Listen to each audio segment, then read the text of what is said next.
আমাদের আজকের গল্পটি প্রাপ্তবয়স্ক ও প্রাপ্তমনস্কদের জন্য। অনূর্ধ্ব 18দের গল্পটি শোনা থেকে বিরত থাকতে অনুরোধ করা হচ্ছে।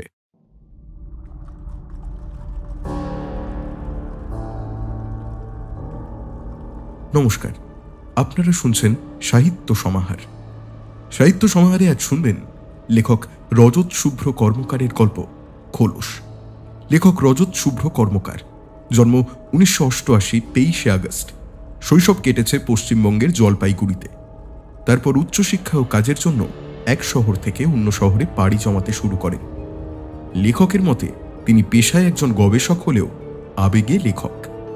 আমাদের আজকের গল্পটি আমরা নিয়েছি বেঙ্গল ট্রয়কা পাবলিকেশন থেকে প্রকাশিত লেখকের গল্প সংকলন রৌরব এই বইটি থেকে। শুরু হচ্ছে আমাদের আজকের নিবেদন, রজত শুভ্র কর্মকারের গল্প খোলস।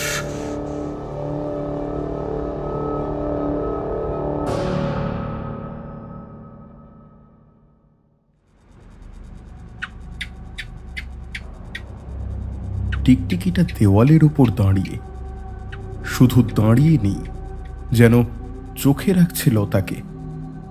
অন্তত লতার তাই মনে হয়। যখন অচেনা লোকগুলো ওর শরীরটাকে শুষে নেয়, ওর প্রতিটা ভাঁজে ঢুকে যেতে চায়, তখন তাকিয়ে থাকে ওপরের দিকে, টিকটিকিটার দিকে। এটা ওর মনের ভুল কিনা কে জানে, কিন্তু ওর মনে হয় গোটা পৃথিবীতে বোধহয় এক জোড়া চোখই আছে যে ওর খেয়াল রাখে। যদিও পৃথিবীটা কত বড় কে জানে। লতার কাছে তো ওর পৃথিবী বলতে সেই দোতলা বাড়িটাই, যেটা ও দেখে এসেছে।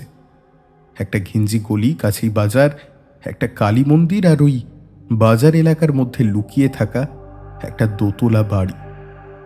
দুপা এগোলেই একটা বাস আর লরি স্ট্যান্ড। লাগোয়া হোটেলগুলোতেও চলে সস্তায় দেশি মদের ঠেক। ভারত নামক একটি গণতান্ত্রিক দেশের পূর্ব সীমান্তের একটি রাজ্যের একটি ছোট শহর, যেটি একটি সেতুর কাজ করে চলেছে দুই প্রান্তের মধ্যে। সেখানকার একটি অংশই হল লতার পৃথিবী, যেখানে প্রতিদিন বাঁচেও, আর প্রতিদিন যেন একটু একটু করে ওর মধ্যেকার একটা অংশ মরে যায়। মরে যাওয়া বলতে কি বোঝায়, মরার সময় কি ধরনের অভিজ্ঞতা হয়, লতা ভেবেছে অনেকবার। ফাঁকা সময়ে ও এটাই ভাবে। আর সন্ধেবেলা যখন খদ্দেররা একটু একটু করে আসা শুরু করে, ওর শরীরটাকে নিয়ে একটা জন্তুর মতো ছিঁড়ে খেতে চায়। লতার মনে হয় যেন তিল তিল করে মরে যাচ্ছে ও। মাঝে মাঝে গোটা শরীরে শক্তি পায় না। উঠে গিয়ে যে ওই নোংরা লোকগুলোর সব চিহ্নগুলো শরীর থেকে ধুয়ে ফেলবে, সেটাও পারে না। তাকিয়ে থাকে ওপরের দিকে, দেওয়ালে বসা টিকটিকিটার দিকে। তুই এখানে কি আমাকেই দেখতে আসিস রে? দেওয়াল থেকে জবাব আসে। আজকাল শরীরে জোর খুব কম পাচ্ছে ও, কিন্তু ছুটি ওর নেই। শরীর খারাপ হলো কি না হলো তাতে কি যায় আসে। সবার ওর শরীরটাকে নিয়ে খেলার সুযোগ পেলেই হলো। লতার এখন দাঁড়াতে কি হাঁটতেও কষ্ট হয়। যত দিন যাচ্ছে ওর পায়ের শক্তি যেন দিনকে দিন কমে যাচ্ছে। কিন্তু কে আর ওর কথা শুনবে? এই বাড়িটাতে ও কবে এসেছিল ওর খেয়াল নেই। আর মা বাবার খবর নেই কোনো। হয়তো সবাই মরে গেছে, আর বেঁচে থাকলেও বোধহয় খেয়াল করতো না। কার দায় পড়েছে একটা নষ্ট মেয়ের খোঁজ নেবার? ত্রিভুবনে ওই টিকটিকিটাই বোধহয় ওকে চোখে চোখে রাখে। একদিন লোকগুলো যা করে ওর সাথে, ও আর সইতে পারে না। মুখ ফুটে বলতে পারে না যে একটু আসতে বা রয়ে শয়ে ওদের কাজগুলো করতে। আর লোকগুলো যেন ওদের মায়া দয়া সব বাইরে রেখে দিয়ে আসে। লতার মনে হয় ওরা যখন ওদের বউয়ের সাথে থাকে, তখনও কি এইরকমই করে? কে জানে। আর ওই বাড়ির মালকিন ললিতা মাসিকে এসব নিয়ে বলেও লাভ নেই। দুটো মেয়ে একবার বলতে গিয়েছিল ললিতা মাসিকে। ললিতা মাসির ঘরের দরজা সেদিন বন্ধ হয়ে যায়, আর মেয়ে দুটোর কান্নার আওয়াজ শোনা যায় গোটা দুপুর ধরে। যখন বেরিয়ে আসে, গোটা শরীর ছিল কাটা দাগে ভর্তি। এখানে থাকতে হলে তার মানে মায়া দয়া সব বিসর্জন দিয়েই থাকতে হয়। যদিও সবাই একই রকম নয়।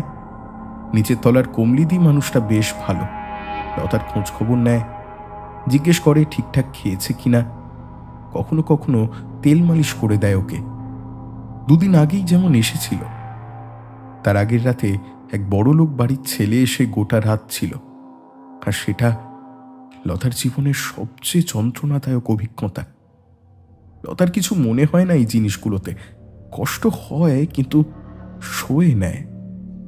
কিন্তু সেই দিন যেন ওর মনে হচ্ছিল বোধহয় মরে গেলে ভালো হতো।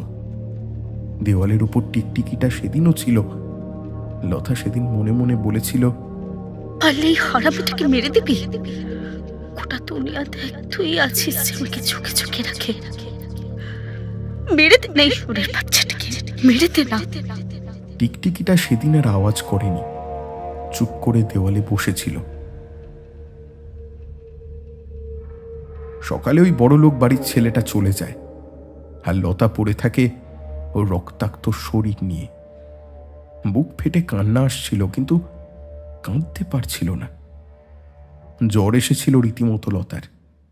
হয়তো মরেই যেত যদি কমলিদি না দেখত। কমলি নিজে কোত্থেকে ওষুধ আনিয়ে দেয় ওকে, খুব সেবা যত্ন করে। এমনকি সেই রাতে কোনো খদ্দেরকে লতার কাছে অবধি আসতে দেয়নি। মা কি জিনিস লতা জানে না। হয়তো সেদিন বুঝতে পেরেছিল মা হলে হয়তো এমনই হয়। অঘরে ঘুমিয়েছিল। ওই দিন লতা একটা অদ্ভুত স্বপ্ন দেখে।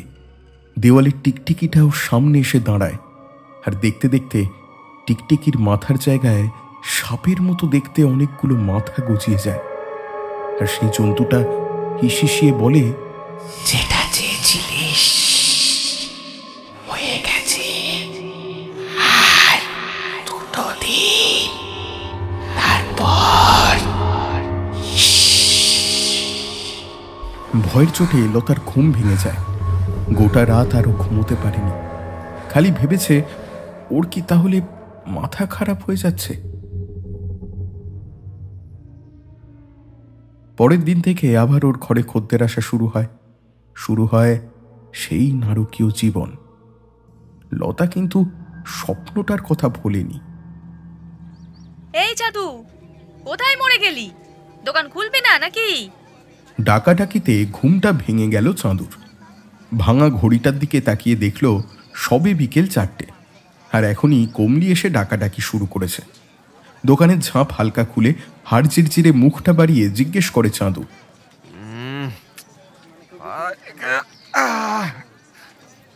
কি হলো গো কমলি দিদি?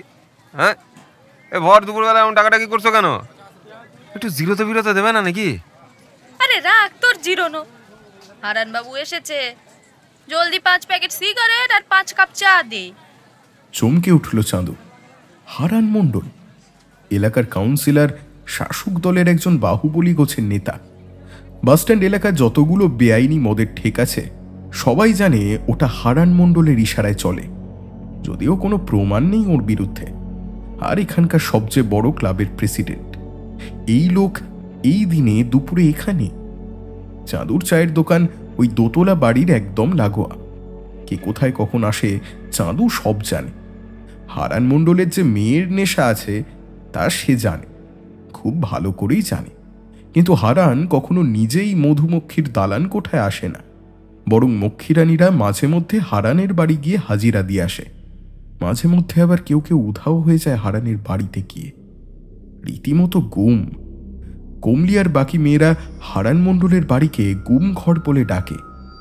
সেই গুম ঘরের মালিক কিনা এখানে, এই শহরের একমাত্র মধুচক্রের কেন্দ্রে। ঠাস করে একটা চড়ে চাঁদুর ঘোর কাটল। ওই মোরা, কি হলো তোর? বলি হা করে কোন দিকে তাকাস? কথাগুলো কি পোঁত দিয়ে শুনিস? জলদি দে, না হলে হারান তোরও পোঁত মেরে রেখে দেবে। চাঁদু গজগজ করতে করতে চায়ের জল বসালো। বেশ জোরে মেরেছে কমলি। তা কোন সিগারেট চাই তোমার বাবুদের? ওই তো কি যেন খায়, গোল্ড ফ্লেক না কি যেন। কপাল ভালো চাঁদুর, 5 প্যাকেটই পড়ে আছে। কমলির হাতে দিয়ে বলল, 5 মিনিট দাও, হয়ে যাবে। এই শোনো, কেটলিতে দেবো না ক্লাসে দেবো? কেটলিতেই দে, ক্লাস আমাদেরই আছে। আচ্ছা কমলিদি, বলছি হারান মণ্ডলের সাথে কে কে এলো গো? চা ছাঁকতে ছাঁকতে বলল চাঁদু। কমলি ঠোঁটে আঙুল দিয়ে বলল, আস্তে রে হারামি, বেশি জোরে না। হারান বাবু আর ওর ওই মুস্কো জোয়ান লোকটা, কি নাম যেন, মনু বোধ হয়। আরো 3টে চামচা এসেছে। এখন জানতে চাস না কি নিয়ে কথা হচ্ছে ললিতা মাসির সাথে? বেশি বকলে হয়তো দেখবি তুই গুম হয়ে গেছিস। কেটলিটা নিয়ে এগিয়ে গেল কমলি, আর চাঁদু হাঁ করে কমলির হেঁটে চলে যাওয়া দেখে গেল। শুধু দেখে কি আদৌ কোনো লাভ হবে? কমলি তো তাকাবেই না। দীর্ঘশ্বাস ছেড়ে চাঁদু দোকানের ঝাঁপটা নামিয়ে আরেকটু শুলো। রাতে আজ ওর অনেক কাজ।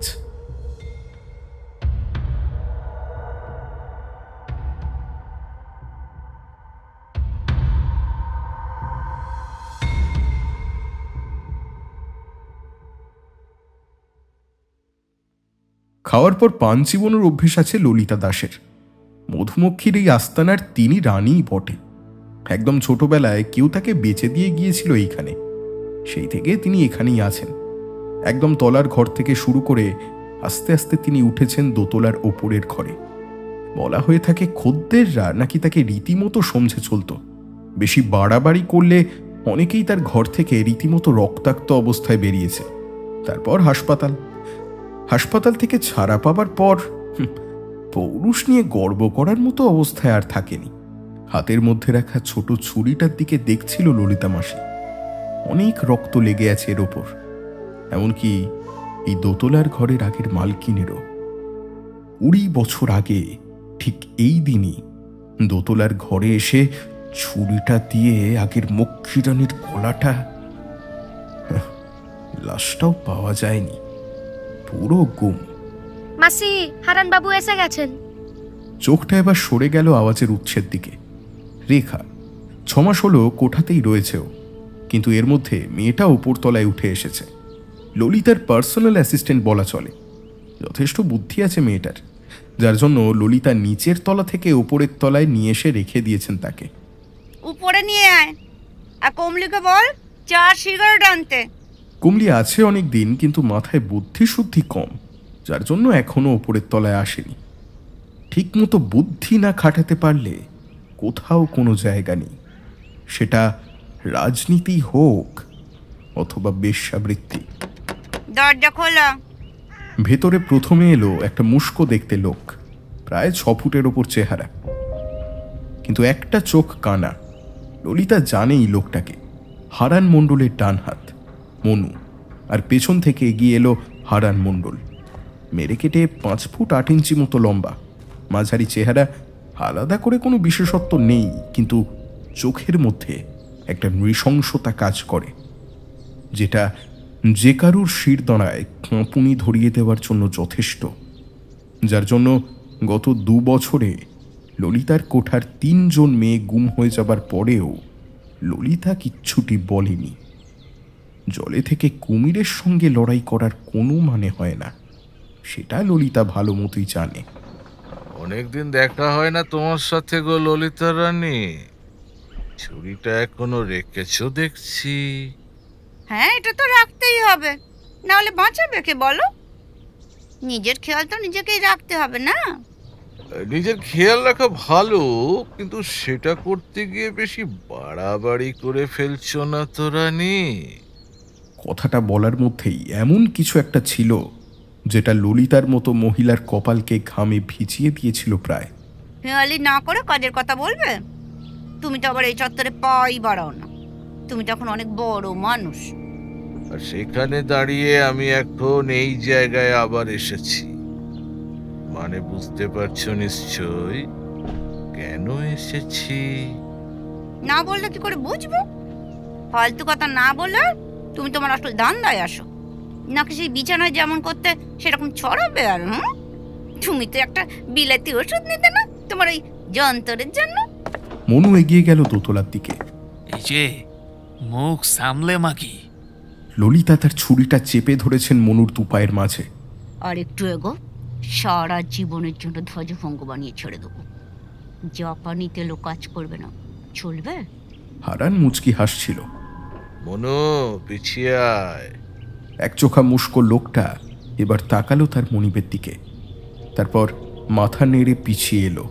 মনু এরকমই, আমার কাছে নতুন এসেছে, কাজ শিখছে, একটু মাথা গরম। ললিতার চোখ রীতিমতো লাল। নিজের পোষা ষাঁড়কে সামলে রাখারু, তুই তো জানিস আমি কি। আর তুইও জানিস ললিতে আমি কি। হারান মণ্ডল স্থির দৃষ্টিতে তাকিয়ে ললিতার গায়ে একটু কাঁটা দিল। এই চাউনি ওর চেনা। কাজের কথায় আসবি কি? ব্যবসার সময় হয়ে এলো। মাসি চা এসেছে। দিয়ে যা। বাইরে বাকি যারা আছে ওদেরকে দিয়েছিস? মাথা নাড়ল রেখা। যা এখন যা, পরে ডাকলে আসবি। রেখা চুপচাপ বেরিয়ে গেল। এবারে কাজের কথা হোক। আমাদের পার্টি প্রেসিডেন্ট কেশব বাবুকে চিনিস নিশ্চয়ই? হ্যাঁ, চিনবো না আবার? তোর বাপকে তো সবাই চেনে। হ্যাঁ, আমার রাজনৈতিক বাবাই বটে। রাজনীতিতে হাতে খড়ি ওনার কাছেই। এই না থাকলে আজকে আমি একটা গুন্ডা বা মস্তান গোছের হয়েই রয়ে যেতাম হয়তো। হ্যাঁ, জানি তোর কেশব বাবুর ব্যাপার। কাজের কথাটা বলবি এবারে? কেশব বাবুর ছেলে অমিতকে পাওয়া যাচ্ছে না।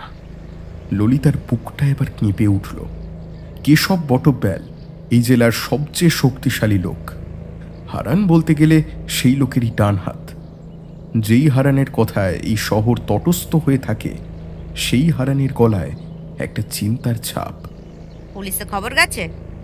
না, কেশববাবু থানা পুলিশের ঝামেলায় যেতে চান না। উনি চান আমি ব্যাপারটার গোড়ায় যাই।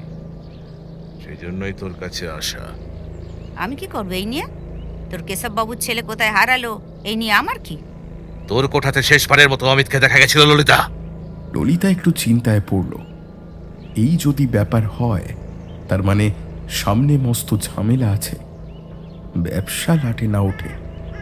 দেখ হারু, তুই খুব ভালো করেই জানিস কে কখন এখানে আসে তার হিসেব আমার পক্ষে রাখা সম্ভব নয়। আমরা কি ছেলে ধরা নাকি? দেখ নেশা করে কোথাও পড়ে আছে কিনা। তোর দেশি মদের ঠেকগুলো জিজ্ঞেস করেছিস? না, ওই ছেলের বিলিতি মদ না হলে চলে না। যাই হোক, আমার লোক খুঁজছে এদিক ওদিকে।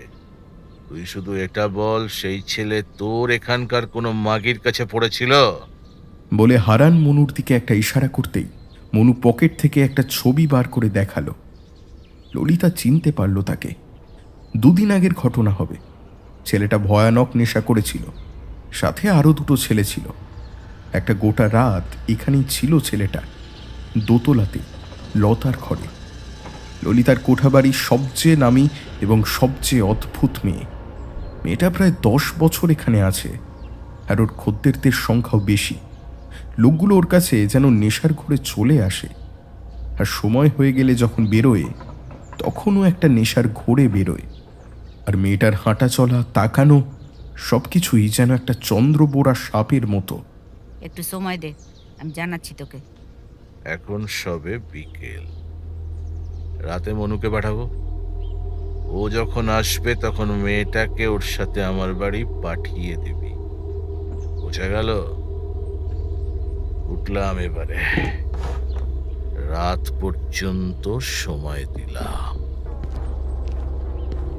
সিগারেটের প্যাকেটটা নিয়ে হারান মনুর সঙ্গে বেরিয়ে গেল।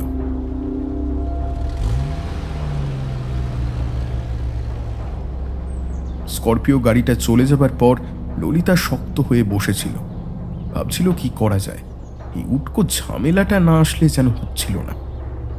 দেওয়ালে বসা টিকটিকিটা বলে উঠল,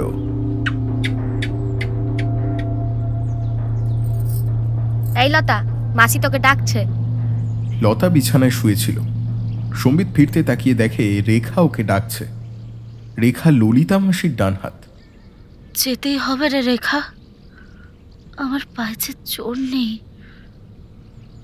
মাসি একটু আসুক না। রেখা ভ্রু কুঁচকে তাকায় ওর দিকে। এমন সময় দরজা ঠেলে ঘরে ঢোকে কমলি। তুই যা, আমি ওকে নিয়ে আসছি। লতা কোনো রকমে কমলির কাঁধে ভর দিয়ে দাঁড়ানোর চেষ্টা করে, পারে না। কমলি জোর করে ওকে দাঁড় করায়। একটু কষ্ট করে চল, নাহলে মাসি তোর গলার নলি ঘুমের মধ্যে দেখবি কেটে দিয়েছে। ও মাগিকে বিশ্বাস নেই।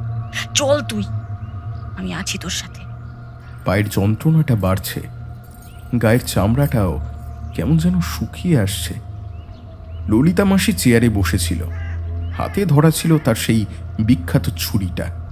এসেছিস? বেশ বেশ, বস তুই। কমলি তুই যা এবারে।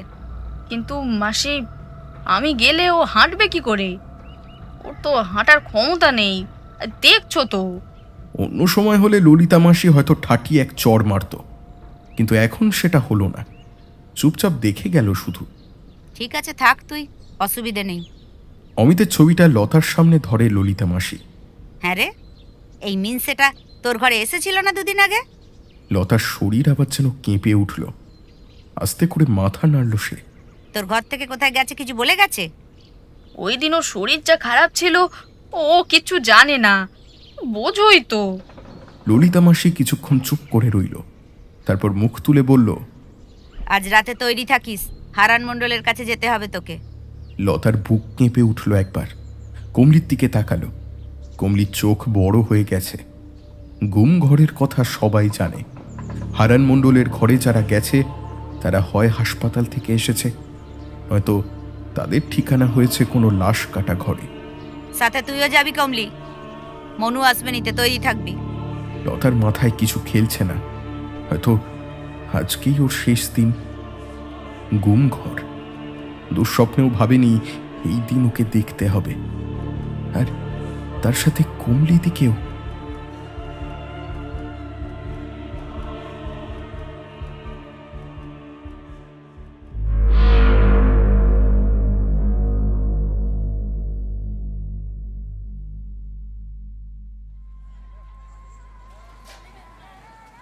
সন্ধে হয়ে এসেছে, চাঁদুর দোকান এখন খোলা। এটাই ওর ব্যবসার সময়। এই মক্ষী রানীদের কাছে যারা যারা আসে সবাই দরকারে হোক বা অদরকারে সিগারেট বিড়ি নিয়েই যায়। 2 কাপ চাও খেয়ে যায় ওর দোকানে, তারপর দোকানের ঝাঁপ বন্ধ করে দিয়ে ওর ভেতরেই শুয়ে পড়ে চাঁদু।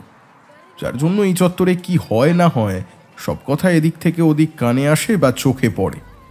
দোকানে যারা আসে তাদের কথা শুনে দরকারি কথাটুকু ভিতরে রেখে দিয়ে চেপে রাখা ওর অভ্যাস। হারান মণ্ডল যখন চলে যায়, মাথার ভেতর কেউ একটা ওকে বলছিল আজ একটা অঘটন ঘটবে। কেশব বটব্যালের ছেলে অমিতের উধাও হয়ে যাওয়ার কথাও ওর কান এড়ায়নি। কি যে হবে কে জানে। খদ্দেরদের যাতায়াত আজকে একটু কম, আকাশটাও মেঘ করে এসেছে। দোতলা বাড়িটা থেকে কমলি এগিয়ে আসছে ওর দোকানের দিকে, চোখ মুখ লাল হয়ে আছে ওর। কি ব্যাপার? হ্যাঁ, তা বলছি সব ঠিকঠাক আছে তো? চাঁদু, মনে হয় আর বাঁচবো না, আজকে যেতে হবে গুম ঘরে। মানে তোমাকে? মানে আমাদের হারান মণ্ডল তোমাকে ডেকে পাঠিয়েছে? কমলি চোখ মুছে পুরো ব্যাপারটা ছোট করে বলল চাঁদুকে। এই লতা মানে ওই দোতলার মেয়েটা না? খদ্দেররা বলা বলি করে শুনছি নাকি ওর রেট বেশি। আর এমনি মেয়েটা তো বাড়ির বাইরেও যায় না। রেট বেশি রেখেছে তো মাসি, ও বেচারি আর কি করবে।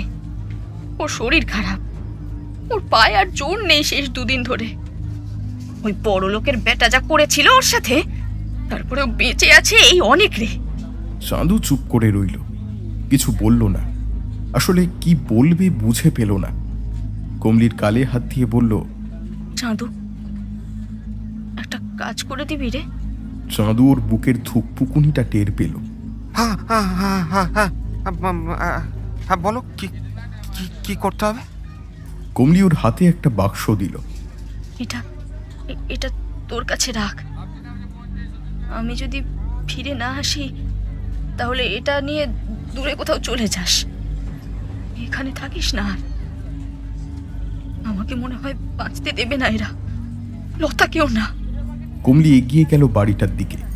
চাঁদু হাঁ করে তার চলে যাওয়ার পথের দিকে তাকিয়ে থাকে। এই বোধহয় শেষবারের মতো।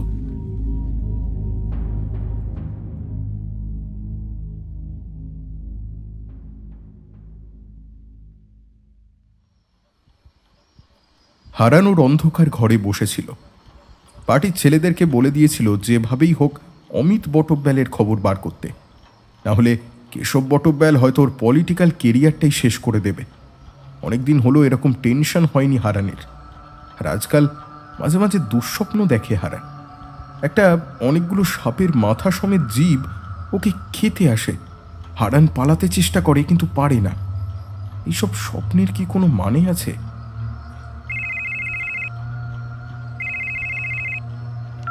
হ্যাঁ মনু বল। দাদা, খবর আছে। হ্যাঁ বল, কি খবর আছে? দাদা, লাশ কাটা ঘর থেকে বলছি, অমিতের মতো দেখতে একটা লাশ পাওয়া গেছে দাদা।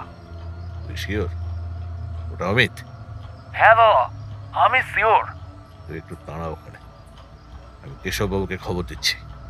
ফোনটা রেখে স্থানুর মতো বসে রইল হারান। মাথাটা দপদপ করছে। একটা সিগারেট ধরালো। কেশববাবুকে ফোনটা ওকেই করতে হবে, কিছু করার নেই। স্পিড ডায়ালে কেশব বটব্যালের নাম্বারটা ডায়াল হলো। ওদিক থেকে ভেসে এলো একটা ভারী গলা। বল দাদা, মানে বলছিলাম যে, হ্যাঁ দাদা, মানে বলছিলাম যে খবর পাওয়া গেছে। অপরদিকে কোনো আওয়াজ নেই। হারানের বুকটা কাঁপছে রীতিমতো। দাদা, ব্যাপারটা হচ্ছে মনু কনফার্ম করেছে অমিতের লাশ পাওয়া গেছে। লাশটা তোর বাড়িতে নিয়ে আয়, আমি নিজে গিয়ে দেখব। আর যেই মাগির সঙ্গে শেষবার শুয়েছিল সেই মাগিটাকেও তোর বাড়িতে ডেকে পাঠা। দাদা, ওদেরকে আমি ডেকে পাঠিয়েছি, মানে আমি নিজে ওকে জিজ্ঞাসাবাদ করতাম ব্যাপারটা নিয়ে। যা করার আমি করব। চায়ের দোকানের লোকটাকেও নিয়ে আসবি। সাধু? মানে কেন? যেটা বললাম সেটা কর। তোর বাড়িতে আজকে আসছি আমি। একটা অঘটন ঘটবে আজকে।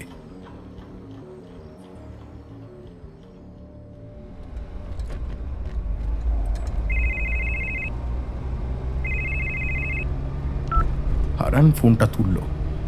মনু, ঠিক করে শোন, কাজ আছে অনেক।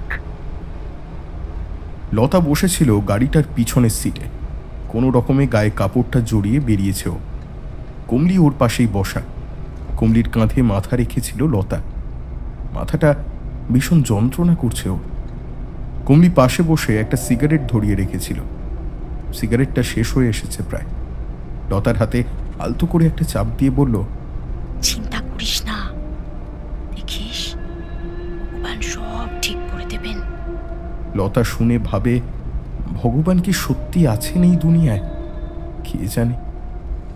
গাড়িটা শহরের শেষ প্রান্তে একটা বড় বাড়ির সামনে এসে দাঁড়ালো। সবাই জানে এই শহরের যে কোনো নিষিদ্ধ কাজ বা বেআইনি কাজের আড্ডা হলো এটা, হারান মণ্ডলের গুম ঘর। কিন্তু এখনো পর্যন্ত পুলিশ কোনো প্রমাণ পায়নি। হারান মণ্ডল নিজের যে কোনো কাজের প্রমাণ খুব সুন্দরভাবে মিটিয়ে দিতে পারে। ড্রাইভার সিট থেকে সেই মুস্কো একচোখা লোকটা নেমে দাঁড়ালো। নেমে আয় তোরা, ওই বাড়িটার একতলার বড় হল ঘরে চলে যা। একটু হেল্প কর না, মেয়েটা হাঁটতে পারছে না, এতটা রাস্তা কিভাবে যাবে? হাঁটতে পারছে না? দাঁড়া, নিয়ে যাচ্ছি ওকে। মুস্কো লোকটা লতাকে অবলীলায় কাঁধে তুলে নিল। লতার কোনো ক্ষমতা নেই যে ও বাধা দেবে। আধমরা প্রায়, মাথার পায়ের যন্ত্রণায় লোকটার কাঁধে পড়ে আছে কোনোভাবে। বড় বাড়িটার ভিতর ঢুকে যাচ্ছে ও। বাড়িটা যেন একটা ইটকাট পাথরের কঙ্কালের মতো। হঠাৎ চোখের সামনে 1000 ওয়াটের বাতি জ্বলে উঠল যেন, আর ওর শরীরটা আছড়ে পড়ল শক্ত একটা মেঝের উপর। মেঝেটা বড্ড ঠান্ডা, কোমরে হিসেব মতো লাগার কথা, কিন্তু লতার কোমর থেকে পা পর্যন্ত সব যেন কেমন অবশ হয়ে আছে। সব কেমন যেন ঝিম ধরে আসছে। কি হচ্ছে ওর সাথে? কমলিকে চোখে পড়ল। ঠিক আছিস রে? কিছু হবে না, দেখিস তুই, সব ঠিক থাকবে। লতা মনে মনে হাসল। কি আর ঠিক হবে, আজকেই বোধহয় ওর শেষ দিন। শরীর একরকম সাড়া দেওয়া বন্ধ করেছে, আর বেঁচে থেকে বোধহয় লাভ নেই। হঠাৎ দেওয়ালের দিকে চোখ গেল ওর। টিকটিকিটা এখানে কিভাবে? ঘরের মধ্যে 9-10 লোক এগিয়ে আসছে। কোনো রকমে মুখ তুলতে একজনকে চিনতে পারল, হারান মণ্ডল। তার পাশে হুইল চেয়ারে বসা রুগ্ন দেখতে শীর্ণকায় একজন। লতা দেখল কমলি উঠে দাঁড়িয়ে হাত জোর করেছে।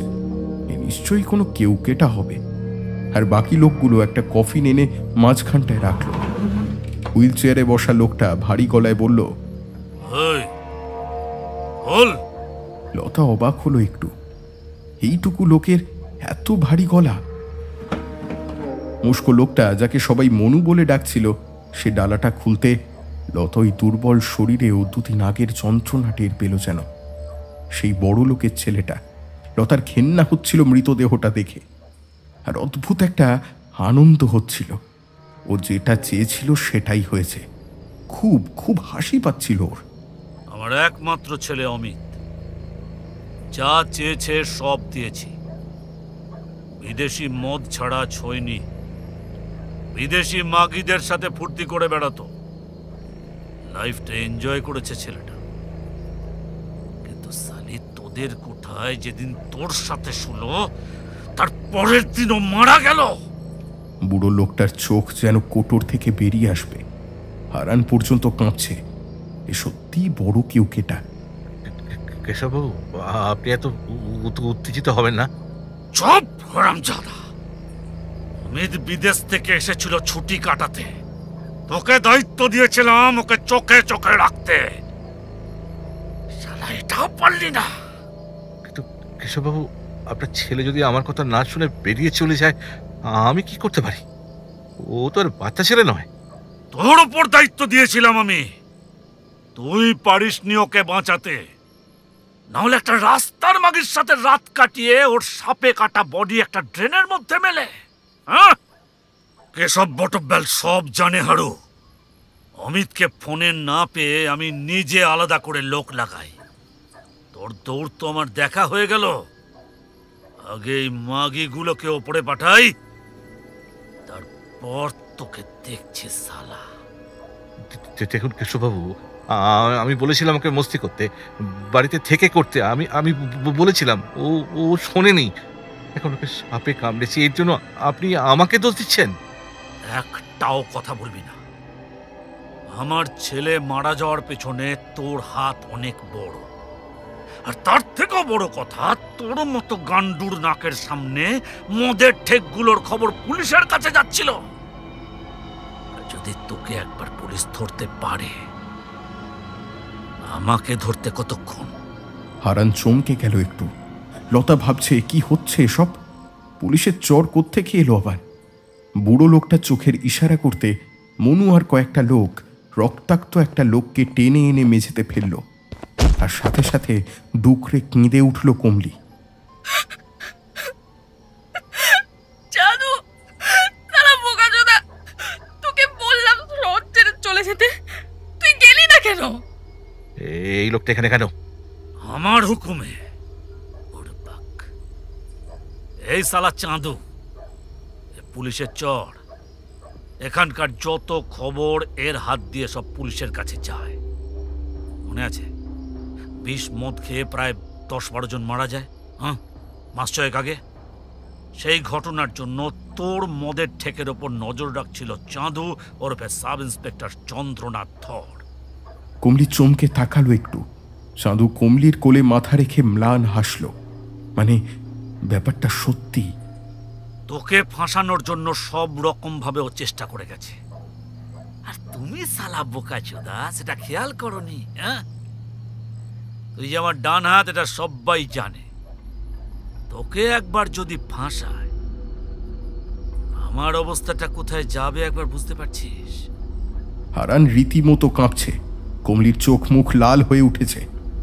আর এই মাগি পুলিশকে খবর দিত কোথায় কি আছে না আছে, কে কখন কার মাল খাচ্ছে কি না খাচ্ছে।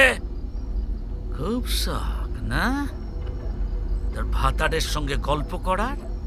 তোদের দুজনকেই আজ এক জায়গায় পাঠাবো। অনু, এই মাগিটাকে পাশের ঘরে নিয়ে গিয়ে যা ইচ্ছে হয় কর। বড়া হয়ে গেলে এইখানে নিয়ে আসবি। এই আদমরা বেশ্যাটাকে নিয়ে যাবি তারপর। আর সবার কাজ শেষ হলে তোর পালা হারান। তৈরি থাক। লতার শরীরে অসহ্য যন্ত্রণা হচ্ছে এখন। ওর গোটা শরীরটা যেন পুড়ে যাচ্ছে। ওর মনে হচ্ছে গায়ের চামড়াগুলো ছিঁড়ে বেরিয়ে আসবে। লতার মনে হচ্ছে যেন এই শরীরটা একটা খোলসের মতো, মনে হয় ওকে বেরিয়ে আসতে হবে। চোখে পড়ল ওর, কমলিকে ধরে নিয়ে যাচ্ছে লোকগুলো পাশের ঘরে। কি হবে খুব ভালো করে জানে লতা। হারানের হাতে হঠাৎ একটা রিভলভার উঠে এলো কোত্থেকে, একটা জোরালো আওয়াজ, আর লতা ঝাপসা চোখে দেখলো বুড়োটা হুইল চেয়ার থেকে পড়ে গেল। রিভলভার এবার তাক করা হয়েছে রক্তাক্ত লোকটার দিকে।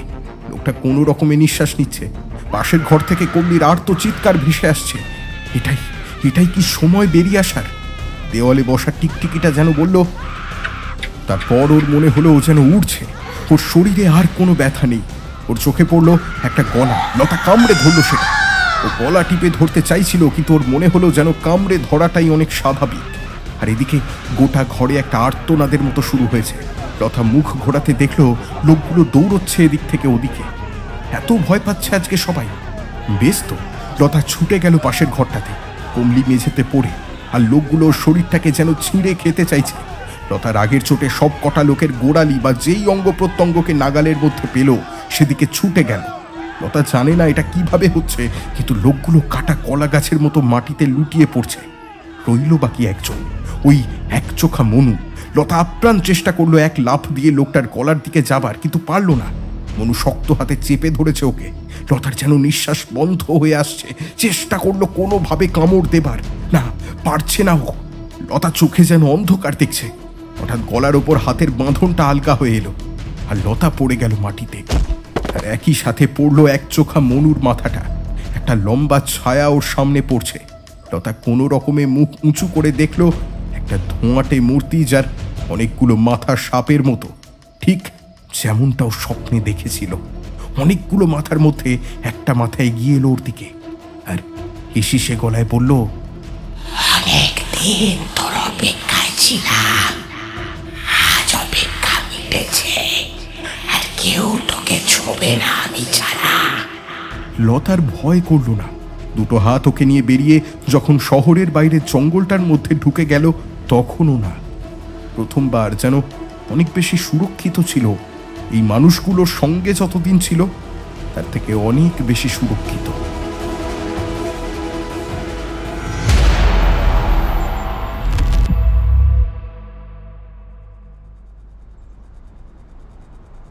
মাথার মধ্যে অসহ্য যন্ত্রণা নিয়ে ঘুমটা ভাঙল চাঁদুর।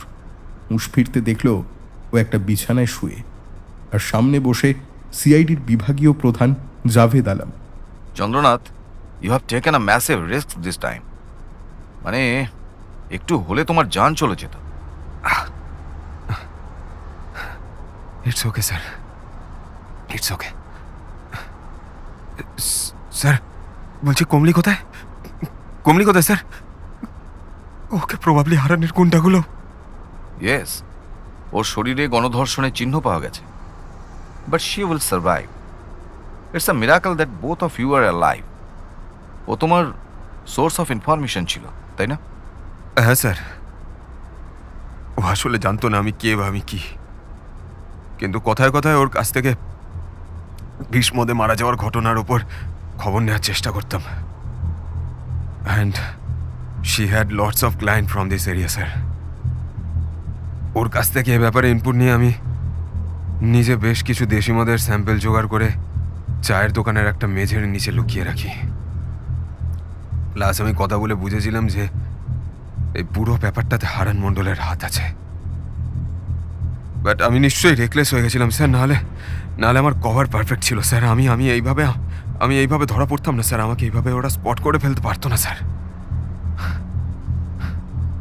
ইনডিড, যার জন্য আমাদের আরেকজন স্পাইকে তোমার দিকে নজর রাখার জন্য আমরা প্যারালালি ইমপ্ল্যান্ট করি। Officer Rebecca, you may come in. Rekha, তুই? Yes, she is with us. এই কেশব, বটবেল আর হারান মণ্ডলকে ধরার জন্য আমরা তোমার উপর আলাদা করে ভরসা করতে পারিনি, তাই সিআইডির স্পেশাল অফিসার রেবেকাকে ওই ব্রোথেলে ইমপ্লয়েন্ট করি আমরা। She has gone through hell, but still we succeed. আমি জানতাম আপনার উপরে হারান বা কেশবের লোক নজর রাখবে। সেটা মনিটর করা আমার দায়িত্ব ছিল। যখন দেখলাম কমলি আর লতা মনুর সাথে বেরিয়ে যাবার পরে আপনাকে একদল লোক এসে মারতে মারতে গাড়িতে তুলে নিয়ে যায়, আই নিউ সামথিং ওয়াজ রং। আর সত্যি কথা বলতে কেশব বটব্যালের ছেলে মারা যাওয়াটা পুরো ব্যাপারটাতে অনুঘটকের কাজ করেছে, না হলে কেশব বটব্যাল এইভাবে ঝুলি থেকে বেরোতো না। ইয়া ইনডিড, মিশন ফেল হতে পারতো, বাট সব ভালো যার শেষ ভালো তার, নাকি উল্টোটা? যদি কোনোভাবে হারান আর কেশবের রেকর্ডিংটা করা যেত না স্যার, তাহলেই। আমাদের হাতে ওদের রেকর্ডিং চলে এসেছে। চলে এসেছে? কিন্তু কিভাবে? প্রতি মাসে ব্রোথেল থেকে 2-1 জন করে মেয়ে হারান মণ্ডলের গুম ঘরে যেত, রাইট? ওই মেয়েগুলোর হাত দিয়ে আমি ব্যাগে করে মাইক্রো ক্যামেরা পাঠাতাম, যাতে করে যা হচ্ছে সেটার প্রুফ আমাদের কাছে চলে আসে। সেম ট্রিক আমি এবারেও করি। কমলিদির ব্যাগে ক্যামেরা ইমপ্ল্যান্ট করে পাঠানোর ব্যবস্থাটা আমারই। তুই এসব পেলি কি করে? সিআইডি থেকে মাঝে মধ্যে আমার কাছে এই সাপ্লাইগুলো আসতো, কাস্টমার সেজে ওরা দিয়ে যেত। আপনি জানেন হয়তো লাস্ট 5 মাস ব্রোথেলের ফিন্যান্সের ব্যাপারটা আমিই দেখতাম, so I had some access. তুমি গ্রাউন্ড লেভেলে থেকে ওদের বিরুদ্ধে প্রমাণ জোগাড় করেছিলে, আর রেবেকা ডিপ কভার থেকে ওদেরকে ফ্রেম করার চেষ্টা করে যাচ্ছিল। আর লাকিলি আমাদের কাছে যথেষ্ট প্রমাণ এসেছে ওদের বেআইনি সমস্ত কাজের উপর। কেশব বটব্যালকে তো হারান শুট করে মারে, কিন্তু তারপর কি আমি জানি না। আচ্ছা, হারানকে কাস্টাডিতে নেওয়া হয়েছে? হারান ইজ ডেড, সাপের কামড়ে মারা গেছে। আর অদ্ভুতভাবে ওখানে যতগুলো মৃতদেহ পাওয়া গেছে, মনু বাদে সবার মৃত্যু সাপের কামড়েই হয়। আর মনুর গলা কাটা দেহটা খুঁজে পাওয়া যায় শুধু। হরিফিক ব্যাপার। তুমি আর কমলি যে বেঁচে ছিলে এটাই অনেক। ওই ব্রোথেলটার কি হবে স্যার? হারান মণ্ডলের সাথে কানেকশনের প্রুফ আছে আমাদের, সো আমরা ওটাকে বন্ধ করে দিতে পারবো। It will take some time, কিন্তু এটা আমাদের করতে হবে। রেবেকা আর জাভেদ যাওয়ার আগে চাঁদুর কোলে একটা ছোট বাক্স দিয়ে যান। এতে তোমার জন্য কমলির দেওয়া জিনিসগুলো আছে, দেখে নিও। Good luck young man. Chandu বাক্সটা খুলে দেখে কতগুলো 100 টাকার নোট আর একটা হাতে লেখা চিঠি। চাঁদু, আমাকে হয়তো বাঁচতে দেবে না এরা, কিন্তু যদি বেঁচে থাকি তাহলে তোকে সঙ্গে করে পালাবো। তুই বেঁচে থাকবি হারামজাদা। আর আজ রাত্রের মধ্যে তুই টাকাগুলো নিয়ে ট্রেন ধরে শিলিগুড়ি চলে যা। তোকে আমি ঠিক খুঁজে নেব, দেখিস। আর তুই চা খুব বাজে বানাস। এরপর থেকে চা আমি বানাবো।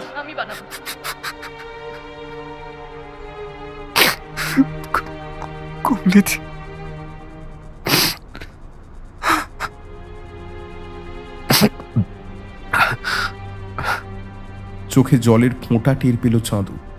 মানে কমলিও তাহলে এমনটাই ভাবত, এটা স্বপ্ন নয় তাহলে। কিন্তু যেটাও ঝাপসা চোখে দেখেছিল সেটা কি স্বপ্ন ছিল? কারণ লতার দেহটা যখন একটা সাপের খোলসের মতো পড়ে যায় আর হঠাৎ ঘরের মধ্যে একটা ধোঁয়া ওঠা মূর্তি উদয় হয়ে একটা চন্দ্রবোরা সাপকে হাতে করে চলে যায়, সেটা কি স্বপ্ন ছিল নাকি সত্যি? হয়তো আর কোনোদিন জানতে পারবে না চাঁদু। হারান আর কেশবের মৃত্যুর খবর ছড়াতে বেশি সময় লাগেনি। আর সেই দিন কমলি আর লতা গুম ঘরে যাবার পরে যা হয়েছিল সেটা দাবানলের মতো ছড়িয়ে যায়। কমলিকে খুব খারাপ অবস্থায় পুলিশ উদ্ধার করে হাসপাতালে রেখে দিয়েছে, কিন্তু লতার কোনো খোঁজ পাওয়া যায়নি। মাঝখান থেকে রেখাও উধাও, কোনো চিহ্ন নেই। আর চাঁদু বলে চায়ের দোকানের লোকটাকে তো হারানের লোকজনই মারতে মারতে নিয়ে গেল। পুরো খবর পাওয়া গেছে সে নাকি ছিল পুলিশের চর।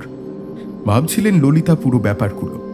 যা হয়েছে সেটা একদিক থেকে একটু চিন্তাজনক ঠিকই, কারণ হারানের হাত থাকায় উটকো মাস্তানগুলো এই কোঠাবাড়ির দিকে নজর দিত না, তোলাবাজদের পাল্লাতেও পড়তে হয়নি। কিন্তু এখন সেটা হবে হয়তো।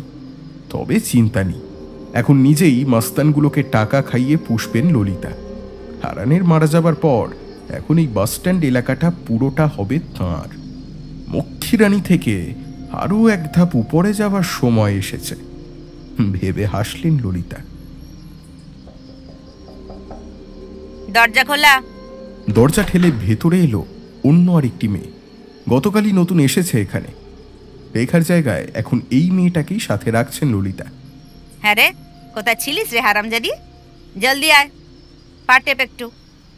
আজকে খদ্দের এলে বিলিতি কায়দায় খুশি করতে পারবি তো? মেয়েটা ঘাড় নাড়ল। ললিতা খুশি হয়ে চোখ বুঝলেন। তার চোখে পড়ল না যে মেয়েটার চেরা জিভ একটু একটু করে বেরোচ্ছিল। তার চোখের মনির রংটা বদলে যাচ্ছিল আস্তে আস্তে। পায়ে সূচ ফোটার মতো কিছু একটা ফুটতে জেগে উঠলেন ললিতা। আর জেগে উঠে যেটা দেখলেন, তার হৃৎপিণ্ড গলায় উঠে এলো প্রায়। ওই মেয়েটার গোটা শরীরটা মেঝেতে এলিয়ে পড়ে আছে, ঠিক যেন একটা খোলসের মতো। আর পায়ে অসহ্য জ্বালা, বিষ দাঁতের চিহ্নটা চোখে পড়ল তার। শরীর অবশ হয়ে আসছে তার, অন্ধকার হয়ে আসছে সব কিছু। মক্ষীরানী থেকে উপরে ওঠা আর হলো না ললিতার। তার মানে কি এবার তাকে নরকের পথে যেতে হবে? ঠিক এমন সময় ওপর থেকে টিকটিকিটা উত্তর দিল।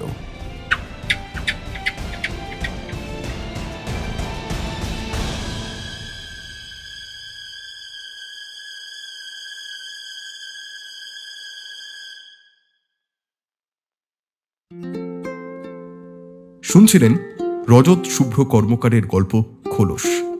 কেমন লাগলো আমাদের নিবেদন অবশ্যই কমেন্ট সেকশনে লিখে জানাতে ভুলবেন না। গল্প ভালো লেগে থাকলে লাইক, শেয়ার আর সাবস্ক্রাইব করে অবশ্যই আমাদের পাশে থাকবেন। সাহিত্য সমাহারকে ইউটিউবের পাশাপাশি আপনারা ফলো করতে পারেন ফেসবুক আর ইনস্টাগ্রামে। লিঙ্ক দেওয়া রয়েছে আমাদের ডেসক্রিপশন বক্সে। এছাড়া সাহিত্য সমাহারকে আর্থিকভাবে সাহায্য করতে চাইলে তার লিঙ্কও পাবেন ডেসক্রিপশন বক্সে। আজ তাহলে এই পর্যন্তই। দেখা হচ্ছে আগামী সপ্তাহে ভিন্ন স্বাদের আরেকটি গল্প নিয়ে।